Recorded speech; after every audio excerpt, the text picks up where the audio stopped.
আরজিকর হাসপাতালে চিকিৎসা খুনে তোলপাড় হয়ে রয়েছে এখন গোটা দেশ। এটা শুনতে কেমন একটা লাগে না? যেই রাজ্যের মুখ্যমন্ত্রী একজন নারী, সেই রাজ্যের নারী সুরক্ষিত নয়। নমস্কার বন্ধুগণ, হ্যাঁ চটি। আজকের এই চটি চাটার উপকারিতা নিয়ে তোমাদের সঙ্গে কথা বলবো। হ্যাঁ জানি চটিটার তলাটা একটু ক্ষয়ে গেছে, কারণ বিগত 15 বছরে এই চটিটাকে প্রচুর ইউজ করা হয়েছে। মানে এই ধরো 11 মাস আগে যাদবপুর ইউনিভার্সিটির কেসটা।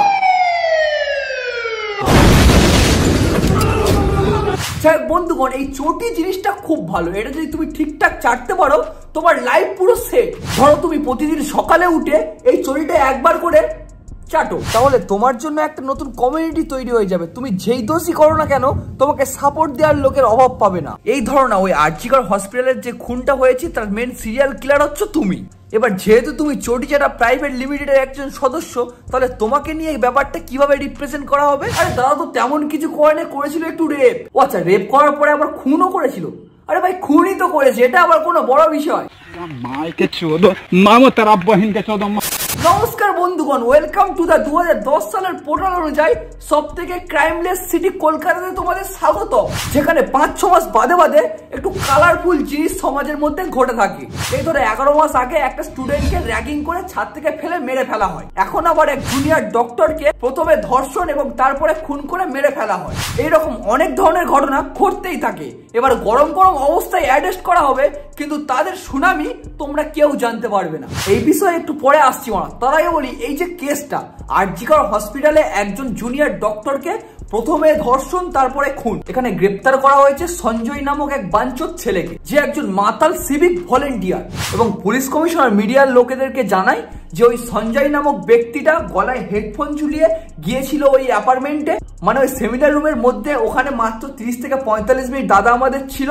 তার মধ্যে প্রথমে ধর্ষণ করে, তারপর নৃশংসভাবে হত্যা করে, এমনটা উঠে এসেছে, মানে জনগণের সামনে তুলে ধরা হয়েছে। এবার সাধারণ মানুষ হিসাবে আমার কিছু প্রশ্ন রয়েছে। আমার প্রথম প্রশ্ন, যদি রক্তাক্ত অবস্থায় ঝুলন্ত দেহ পাওয়া যায়, তাহলে প্রথম অবজারভেশনের পরে কেন বলা হয়েছিল এটা আত্মহত্যা করা হয়েছে? এবং তার বাড়ির লোককে ফোন করে কেন বলা হয়েছিল মেয়ে আত্মহত্যা করেছে? আর প্রিন্সিপালকে এই বিষয়ে জিজ্ঞাসাবাদ করলে কি বলছে যে কেন ওই রাতে সেমিনার রুমে সে কি করতে যাবে? মানে ধর্ষণকারীর কোনো দোষ নেই, দোষ হচ্ছে ওই মেয়েটার। কেন ওই রাতে সেমিনার রুমে সে রেস্ট নিতে যাবে? আবার যে মাতালটাকে বলির পাটা বানিয়ে সবার সামনে তুলে ধরা হচ্ছে, সে আবার সঙ্গে সঙ্গে কি স্বীকার করে নিল?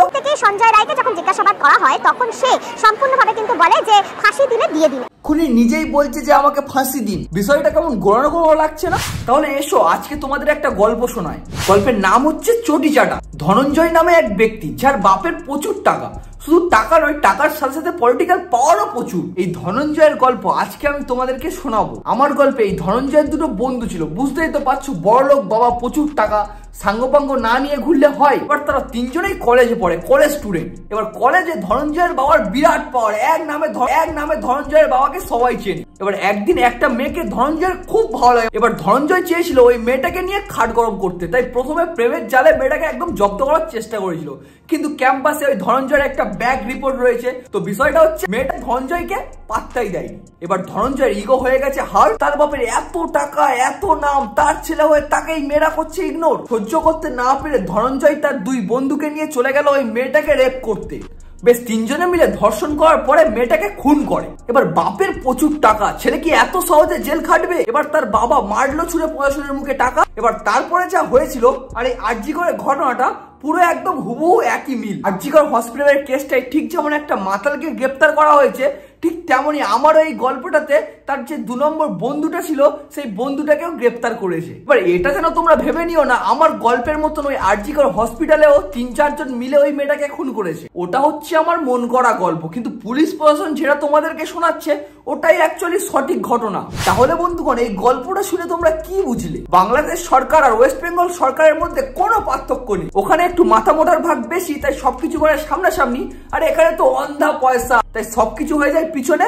রাত 1টার মাল 3টেই পাচার করে 45 মিনিটে খুন ধর্ষণ সব একদম ক্লিয়ার। এবার এত বড় যে ঘটনাটা ঘটলো, এখানে সবাই প্রিন্সিপালকে নাকি দোষারোপ করছে। আরে মানুষ খামোকা ওনাকে দোষারোপ করছে। ওনার মতন ভালো মানুষ ওয়েস্ট বেঙ্গলে একটা নেই। আরে ওই মানুষ মাত্র 5 বার কোর্টে গিয়েছে, তার মধ্যে 2 বার ছিল দুর্নীতির জন্য অন্য জায়গায় ট্রান্সফার করা হয়েছিল। আর এই তো 11 মাস আগে যাদবপুরের কেসটা র্যাগিংও নাকি এনার নাম উঠে এসেছিল। সত্যি কথা বলতে ওনার মতন প্রিন্সিপাল ভাগ্য করে পাওয়া যায়। এই তো একটু আগে সবাই ইন্টারনেটে কুরুচিকর মন্তব্য করছিল বলে কাকু নিজেই রিজাইন করে দিল। আর পশ্চিমবঙ্গ সরকার ওই প্রিন্সিপাল কাকুকে এতটাই ভালোবাসে, আমাদের রিজাইন করতে না করতে সঙ্গে সঙ্গে আবার মেডিকেলের প্রিন্সিপাল বানিয়ে দিয়েছে। অ্যাকচুয়ালি বন্ধুগণ, আমাদের দৃষ্টিভঙ্গিটা একটু পরিবর্তন করতে হবে।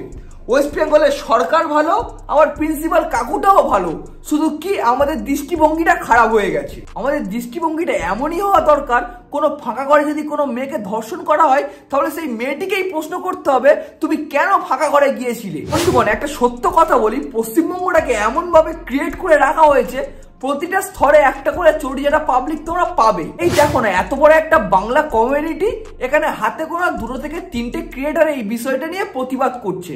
বাকিগুলো কি করে বা কি করছে সেটা আমি জানতে চাইছি না। আমার প্রশ্ন শুধু তোমাদের কাছে, আজকে যদি তোমরা ঘুরে না দাঁড়াও তাহলে আর কোনোদিনই দাঁড়াতে পারবে না। সময় এসে গেছে বন্ধুগণ, এবার রাস্তার নামার টাইম চলে এসছে। আর সেই সব ইউনিয়নের মালগুলো এখন কোথায় যারা ঘুরতে ফিরতে ধর্মতলায় ছোটে? আর ওই সব মালগুলো কোথায় যারা ঘুরতে ফিরতে মোমবাতি বার করে রাস্তায়? কোথায় গেলে গো মারাগুলো তোমরা?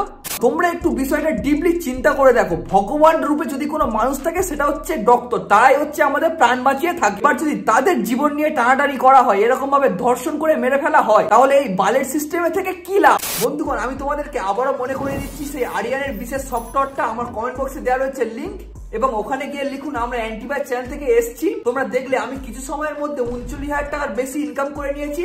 এবার তোমরাও ইনকাম করো। আর সবাই সুস্থ থেকো, ভালো থেকো, একটু চারিদিকে খেয়াল রেখে চলাফেরা করো, কারণ এই ধনঞ্জয়ের মতন মাল চারিদিকে এখন ঘোরাফেরা করছে। ভিডিওটাতে একটা বিজ্ঞাপন দেওয়া আছে, ওটা একটু অ্যাভয়েড করো, কারণ ওদের সাথে যেহেতু ডিল হয়েছিল আমি ভিডিও আপলোড করলেই ওদের ব্র্যান্ডটা প্রমোশন করতে হবে, তাই ওটা একটু বাদ দিও।